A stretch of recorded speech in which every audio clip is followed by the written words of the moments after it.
It can be yes or no, because of course Jubilee has gone a full circle. You remember very well that when the other parties, TNA and URP and other affiliated parties, were collapsed to form one big party called Jubilee, if you look at the ideals and ideas that was launched in Nakuru County, was to bring a united Kenya and a prosperous Kenya where everybody will be. And the second point was to create a national party which has a national outfit, because you remember Kenya has come a long way from 1992, where, and even many years that we have created ethnic conclaves or politically patronage parties across the country, where tribal chiefs, regional parties, ethnic parties, when you hear of a party, like a party Y, you know it belongs to a certain region and should be led by a certain individual of certain community and ethnicity. So the main agenda of Jubilee was to create a party that will, the party with national outlook, the party with national ideology, the party that unite the country, and we wanted the footprints of Jubilee to be in every county and every area in this country. That was the sole aim of Jubilee. Secondly, where Jubilee is at now is that I think President Uhuru Kenyatta and William Ruto had the vision and idea, like most of us leadership.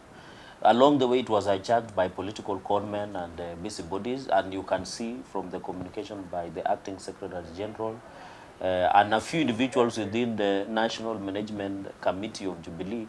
They don't have powers because, one, you have to appreciate that most of them are interim officials, so they are no substantive office holders. Number two is that they are promoting a different presidential candidate that does not belong to the Jubilee party. And therefore, these are people who are out of anger and bitterness, and they are also disappointed that the country, Jubilee party, was moving the country from ethnic-based political parties to a national-based political parties. And in that instance, therefore, you can find that that is why they are issuing these empty threats. And I think they appear as they are weak as they themselves, because we have 8 million voters or 8 million Jubilee supporters as we talk today. We have over 3/4 in governorship, in members of county assembly, in members of parliament and the senators. The Jubilee has the majority. And that is why our contention has to be, why would President Uhuru Kenyatta, for example, go and do an handshake with Raila Odinga to get numbers in parliament, yet he has already that numbers? It doesn't make sense in any way. Or bring Kalonzo Musyoka, who has even 3 senators in the Senate, not even 3 senators. He can't even marshal from his own region. So the question is, there are people who are keen in taking us to the era of political parties that are based on ethnic, that are based on certain ethnic politically patronage politics, and therefore that is where they have been selling their trend.